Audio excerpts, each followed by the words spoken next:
Victoire! Victoire! Oh putain, ça fait du bien. Bonjour à tous. La maison du Grenat vous salue. En cette troisième victoire d'affilée de nos Grenats. Victoire importante, mais oh là là. Contre Saint-Etienne. 3 buts à 1. Qui l'eût cru? Et ça, voilà, c'est vraiment extraordinaire comme victoire.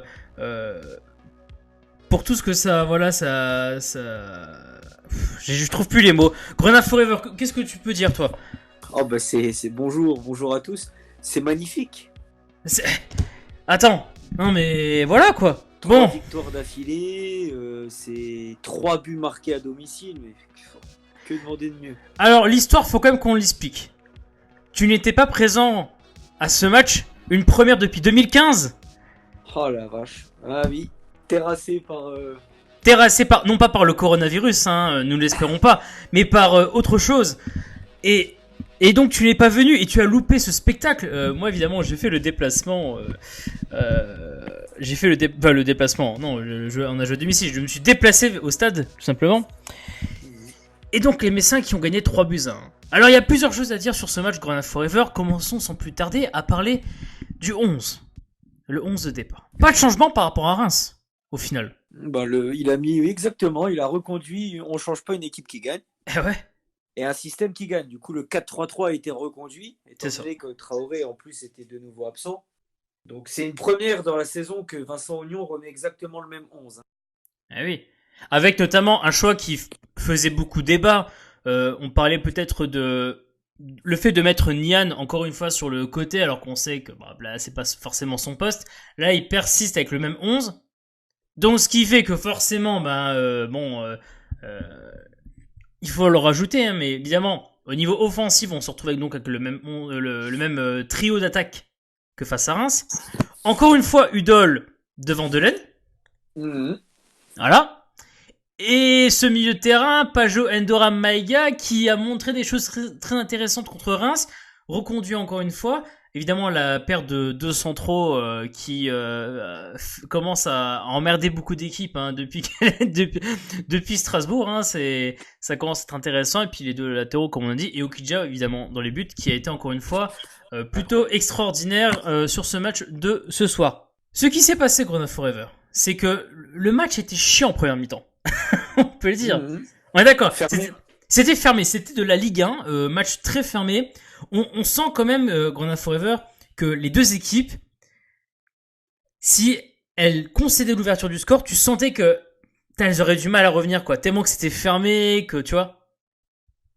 On joue un peu avec le frein à main et la peur de se livrer. Bah, on joue avec la peur de se livrer. Il faut savoir que l'on aide aussi un peu pas mal Saint-Etienne en première mi-temps parce que avec toutes les fautes que l'on commet de notre terrain et surtout aux abords de la surface de réparation, Kazri a un coup franc direct qu'il met, je crois, qui est dévié par le mur. Un coup franc direct, voilà. Il y a aussi deux coups francs, un côté gauche, un côté droit, donc un peu sous forme de centre, au final, que Metz subit. Vraiment, on était un peu emmerdé par le jeu de centre de Saint-Etienne, quand même, faut le dire. Mhm. Même si, comme face à Reims, comme face à Strasbourg, notre gardien sort à chaque fois et empêche que ces centres se transforment en occasion de but pour l'adversaire. C'est clair. Bon, t'as 10 premières minutes, moi de la télé, c'était 10 premières minutes assez compliquées, mais sans être vraiment mis en danger. Je vous ai trouvé quand même assez serein. Dans le jeu, alors je suis d'accord que dans le jeu, on n'est pas forcément mis en danger. Et il faut aussi noter que je pense que à Saint-Etienne, Grenade Forever, ils ont été un peu déçus de la performance d'un joueur comme Abi.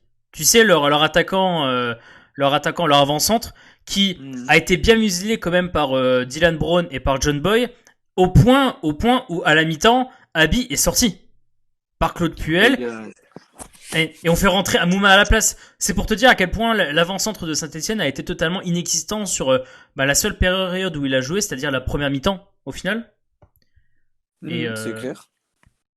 mais effectivement, c'était un peu euh, comment dire, Saint-Etienne a tenté avec son. Et forcément, son jeu de centre est très très chiant, hein, ça on le sait. Hein, ils ont des bons joueurs de centre. Hein. Honora a fait beaucoup de centres côté droit de Saint-Etienne, donc sur notre côté gauche.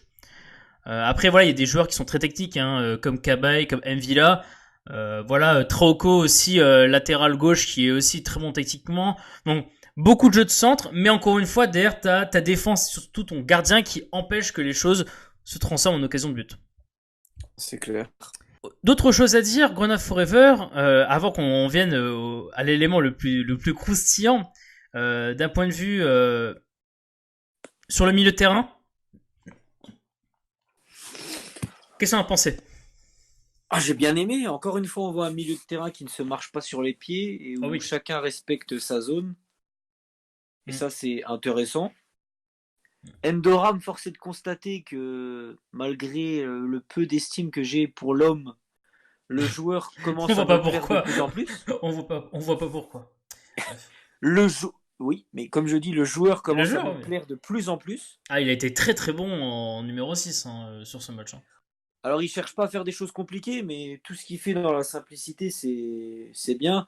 Pajot monte clairement en puissance, et pour un mec qui nous dit en début de semaine qu'il est encore à court de rythme, si ça c'est être à court de rythme, bah, je demande à voir quand il sera à 100%. Mais bien sûr. Et Maïga, fidèle à lui-même, hein, toujours au charbon, il a encore récupéré un nombre incalculable de ballons. Ouais. Et d'ailleurs, Pajot, intéressant, tu vois, on avait dit par rapport à Strasbourg notamment, et surtout par rapport au match de coupe hein, de France contre Rouen, qu'il se marchait un peu sur les pieds avec le milieu défensif. Là, on voit un Pajot qui est quand même assez offensif, au final, comme milieu, quoi. Qui redescend un peu pour oui, il redescend bien sûr. Mais en offensif, quand il faut se projeter vers l'avant, il aide à participer au jeu. Là où un mec comme Maïga est beaucoup plus dans la retenue, dans la projection vers l'avant, tu vois. Il est là où il est, Maïga, mais il va des fois tenter de temporiser, tu vois, de garder la balle, de transmettre les ballons à 111. Tu vois, il est. Alors que Pajot, on le voit des fois monter, tu vois, même en deuxième mi-temps, des actions où il montait quand Metz menait déjà 3 buts 1, enfin 3-0, pardon. Donc intéressant. Et juste dernier point, autre chose que l'attaque, puisqu'on va venir après par rapport à l'attaque, mais la défense, évidemment, la perte John Boyd, Dylan Brown commence à, comme on l'a dit, elle emmerde beaucoup d'équipes et est vraiment très très bonne. Hein. Très complémentaire. tu sens que Dylan Brown, il apporte par rapport à Sun Tzu, déjà, il apporte une meilleure qualité de relance dans les airs, il est dominant, il n'y a pas photo. Hein. Ah bah j'étais avec quelqu'un, je lui dis, imagine une seconde, je lui dis, je me suis imaginé un instant Dylan Brown remplacé par Sun Tzu sur tel ou tel dégagement, et je me suis dit, ah non c'est pas possible en fait, ça marcherait pas. tu vois. Il dégage une envergure et c'est... Pour ces 3 premiers matchs, en tout cas, c'est prometteur pour la suite. Hein. C'est sûr, ouais. Et les latéraux ont été, on fait le taf, hein, des 111 et pourtant c'est pas facile, hein, comme on l'a dit. Hein, t'as des Bouanga, t'as des Honoras sur les côtés, c'est très emmerdant à les tenir en place. Kazri, n'en parlons pas, hein, très emmerdant aussi. Et ils ont été quelquefois mis en difficulté, mais il y a eu beaucoup d'actions où ils ont réussi à intercepter des ballons. Je pense à 111 notamment qui a beaucoup intercepté de ballons, tu sais, de passes qui arrivaient sur les ailiers, il arrivait à les intercepter. Et donc ouais, les latéraux ont quand même fait le taf. Forcément un peu moins offensif peut-être, mais ils ont bien tenu le rôle justement de latéraux défensifs, je dirais. Pour un peu bien tenir des Bouanga, des Honora, des Kazri qui sont vraiment pas faciles à tenir. On va parler d'attaque, Grenade Forever. L'attaque. On va commencer par celui qui a peut-être le moins convaincu. Et encore, le moins convaincu, il était bon. Mais moins convaincu des 3. Je vais parler de Monsieur Nian. Parce que Monsieur Nian, alors Nian, spoiler alerte, hein, mais évidemment, il n'a pas été décisif, pas autant que ses deux autres compères de la ligne d'attaque. Il a failli l'être. Il a failli l'être, très important. Parce que l'action, on en reparlera après, mais il y a une action, si ça va au bout, il est... Oui.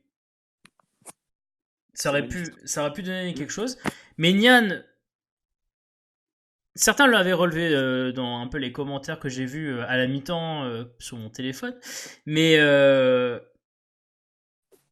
au début, il avait du mal à savoir où se placer, tu vois, quelle ligne tenir exactement. Plus le match s'est déroulé, plus il a trouvé son aise, et on voit en deuxième mi-temps notamment, où là tu vois qu'en deuxième mi-temps, il participe beaucoup plus au travail défensif. Il est impactant effectivement sur le jeu offensif aussi, faut le noter. Là où il a quand même un petit client, hein, Monsieur Debuchy, comme sur son côté, hein. Donc voilà, hein, c'est pas non plus autant c'est un client d'un point de vue de lui attaquant par rapport à Debuchy défenseur, mais quand Debuchy peut attaquer aussi, il faut le tenir aussi, quoi. Tu vois, C'est clair. donc vraiment une tâche pas facile, mais c'est encourageant. Même si encore une fois, je suis pas convaincu que ce match-là me fera enlever de la tête que l'idée qu'en réalité c'est pas un ailier. En tout cas, il est pas prêt encore pour être pour moi considéré pleinement comme un ailier pouvant sur une saison entière, tu vois, jouer. Je suis d'accord, mais il a été intéressant par rapport à Reims. Au moins, il s'est déjà un peu plus lâché. Ouais. Son travail défensif est toujours aussi bien, même si c'est pas forcément ce qu'on lui demande en priorité. Mais il a essayé offensivement des choses et il commence à retrouver un peu la confiance. Et les résultats, ça va aider à lui faire prendre plus confiance en lui, hein, de toute Mm. façon. Donc, Bah, il retrouve le rythme, hein, tout doucement, quoi. Forcément. Pour quelqu'un qui puis a il pas enchaîne joué. Ouais. deux titularisations d'affilée, Mhm. ça fait Bah ouais. plaisir pour lui, quoi. Au détriment de joueurs comme, euh, comme Ambrose et certainement comme Nostraoré. C'est ça. Et donc, Ah, bah, il y aura on en parlera vers la fin du débrief, hein, mais effectivement, il y a des réflexions à avoir dessus. Évidemment, on va terminer par les, les deux autres compères offensifs. Alors, évidemment, il y en a un, on n'est pas surpris qu'il, encore une fois, est impactant. Monsieur Diallo, qui, quel match, encore une fois. voilà, encore une fois, hein, qui, en plus, nous met un but. Alors là, On va manquer de superlatifs à son sujet parce que Euh, franchement, c'est. Ah, on parle de son jeu offensif, mais des fois, monsieur a quand même une qualité de pied, mine de rien. Là, il commence vraiment à être bon dans tous les compartiments du jeu. Autant l'année dernière, il pouvait être estampillé joueur de surface Ouais. et être bon dans le domaine aérien. Autant là, même quand il revient chercher les ballons au milieu de terrain pour essayer de se créer des occasions ou faire le jeu, il est incroyable dans ce qu'il fait. Ah bah, quand tu fais la comparaison avec Abi, qui était titularisé par Saint-Etienne, forcément, moi, je suis Claude Puel, je dis merde, quoi. C'est Voilà, incroyable. Puis on avait peur qu'il y aurait peut-être une baisse un peu physique au mois de janvier. c'est ça. Début février, le mercato, ça aurait pu jouer dans sa tête. Au final, on voit que pas du tout. C'est Nada, 12e but en 22 matchs de Ligue 1 cette saison. quatrième meilleur buteur de la Ligue 1, Voilà, voilà. quand même. Ah bah oui, là, là, on aurait pu, hein. Et évidemment, on va terminer par, Ah, par l'homme du match. Ah putain. Et franchement, quand je me suis dit, oh là là, je dis, c'est pas possible. Ah. Opa N'Gate. ah ou pas. Bon alors, Opa N'Gate qui a donc marqué plus de buts après 22 journées de championnat que Nian. Qui l'aurait cru avant saison? C'est vrai. Qui l'aurait cru avant le début de saison? Opa N'Gate donc qui marque encore. Après avoir marqué à Montpellier. Après avoir marqué contre Marseille, c'est ça? Marque aussi? Contre Marseille, j'ai un doute, mais contre Marseille, ça doit être au pas, oui. Peut-être pas. Et donc Opa qui là nous met un doublé. Oh là là. Bah, d'abord il nous met un but. Là, au moment où on s'attendait le moins, hein. Fin de première mi-temps, on pensait rentrer tranquillement à 0-0 au vestiaire, et là, paf. Ça se projette vite vers l'avant, et là il te met le but. La célébration, évidemment, j'en parle pas. D'ailleurs, petit clin d'œil j'ai vu de notre ami, enfin comment dire, de Manuel Kaby, qui a dit qu'il n'approuvait pas du tout la célébration de Opa N'Gate, hein, Ce salto renversé. il a, voilà, mais bon, ça veut dire à quel point il était content d'avoir marqué. Première fois qu'il fait ça quand même, hein, en célébration. C'est que le gars était quand même, voilà quoi, il était assez heureux. Mais avant de marquer son doublé, il fait une passe décisive. pour Monsieur Diallo. Ah, mais ce soir, il est dans tous les bons coups. Hein. Eh ben oui. Ah, je suis tellement content pour ce mec-là. J'ai énormément d'affection pour ce joueur. Très critiqué. Très critiqué. Hyper critiqué et à juste titre, hein, parce que on attendait tellement mieux de lui sur cette première partie de saison que c'est normal qu'il soit critiqué. Mais ce qu'il a fait ce soir, c'est ce que je pense, il n'y a pas que moi qui le veux, c'est on lui demande de la régularité. On voudrait voir ça plus souvent. Ouais, et moins voir ce qui s'est passé à Reims notamment, où peut-être qu'on l'a senti un peu moins, tu vois, un peu moins en jambes, moins de travail défensif, alors que là, tu sentais que là, il y avait de la récupération. Et les ballons, il les récupérait très très bien. Hein. Et c'est là où il est meilleur que Nian, dans un sens, c'est que, et ça on sait que c'est dans l'ADN des ailiers à Metz, de vouloir toujours récupérer bas les ballons et d'essayer de les emmener. On sait qu'avec Nian, c'est pas encore possible, parce que Nian a beaucoup de mal à emmener la balle avec lui vers une action dangereuse. On sait par contre que Nget peut, parce que Nget, il a l'accélération, il a l'agilité technique avec la balle. Et donc oui, forcément, il a été chiant à gérer pour la défense de Saint-Etienne. Et donc ouais, il fait le but, la passe D, et derrière il met le doublé. Action qui vient côté gauche. Il fusille Ruffier. D'ailleurs, c'est intéressant quand même, Ruffier qui aura servi quasiment à rien dans ce match. Il aura pris 3 buts, il aura servi à rien. Parce que Metz a pas eu forcément Metz aura pas eu forcément beaucoup d'occasions dangereuses, à part je crois un arrêt en deuxième mi-temps que Ruffier pousse en corner, mais sinon les frappes de première mi-temps, à part le but, c'est pas des frappes dangereuses. Ruffier a quasiment rien à faire, mais il prend quand même 3 buts dans la gueule. Dont le deuxième but de Nget là, où il fusille Ruffier et où il se fait, alors un peu mal, lui dit que ça a l'air d'aller, enfin j'ai pas vu pas forcément quelque chose d'assez grave. Tu sais, il se tenait, je crois, derrière la cuisse. On a eu peur. On a eu peur, mais il est sorti, il était s'asseoir sur le banc. Donc je présume que si c'était vraiment grave, il serait carrément allé au vestiaire. Tu vois, commencer déjà un protocole de soins. Der, il a même été interviewé par je sais plus quel média. Donc je pense que ça devrait aller. Peut-être qu'on le verra pas mercredi contre Montpellier, puisque le prochain match c'est Montpellier. Qui aura on a une semaine à 3 matchs. C'est ça, oui. Donc, il y aura un peu de rotation avec Ambrose, tout ça. Mais en tout cas, de voir Open Gate comme ça, homme du match, je pense qu'on est d'accord. Ah bah, clairement. Donc, franchement, pas grand-chose à dire. Hein. Au point que, difficile de trouver un flop sur ce match.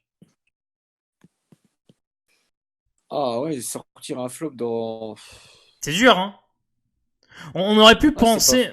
On aurait pu penser qu'éventuellement, quelquefois j'ai peur des relances de John Boy, quoi. Pas les relances, mais des fois il y a un jeu un peu, tu vois... Parce qu'il veut relancer, il essaye pas de balancer forcément... Ouais, non, mais... Oh, tu parles de la relance que Oukidja sort bien dans les pieds de Kazri, mais... Je sais pas, après c'est pour ça que tu prends Dylan Brown, hein, c'est pour avoir justement cette qualité de relance que t'avais pas avant, que t'avais pas forcément avant avec John Boy ou avec Sun Tzu. Là, tu l'as avec Dylan Brown. Mais bon, des fois, il me fait un peu peur. Il fait un petit peu peur quand même. Mais non, mais c'est vrai que c'est compliqué de sortir un flop sur ce match. Le seul flop, je dirais, c'est pas un joueur, mais c'est le fait que c'est chiant qu'on ait pris ce but quand même. On a pu faire 3 clean sheets d'affilée, quoi. Putain, on voulait un clean sheet. En plus, Kidja et Brown s'en veulent parce que c'est un manque de communication. Ouais, ils l'ont dit même après, ouais. Ils l'ont même dit après le match. Brown pense que veut protéger pour Oukidja, mais Oukidja pense que Brown va la prendre. C'est des petits détails qui nous coûtent pas cher parce qu'on mène 3-0, mais bon. Mais c'est un peu chiant, tu aurais pu faire un clean sheet. Enfin, on va quand même se satisfaire de 3 buts marqués à domicile. Hein, ouais, bon, sauf toi parce que t'étais pas là, hein, mais. Ah bah ça fait bizarre de voir un match depuis la télé de Metz à Saint-Symphorien devant sa télé. Hein. Ça m'est pas arrivé. Ça faisait des lustres que ça ne m'était pas arrivé. Donc bon. Tu reviendras évidemment la prochaine fois pour Bordeaux. Parlons Grenat Forever et on terminera ce débrief par ça. Je dirais le classement et les résultats de nos concurrents. Parce que, évidemment, ce match était important parce que les concurrents avaient quand même performé, voire, on va dire, limité la casse, à minima. Je parle bien évidemment de Toulouse-Amiens, où il y a eu un match nul 0-0. Les deux équipes ont pris un point.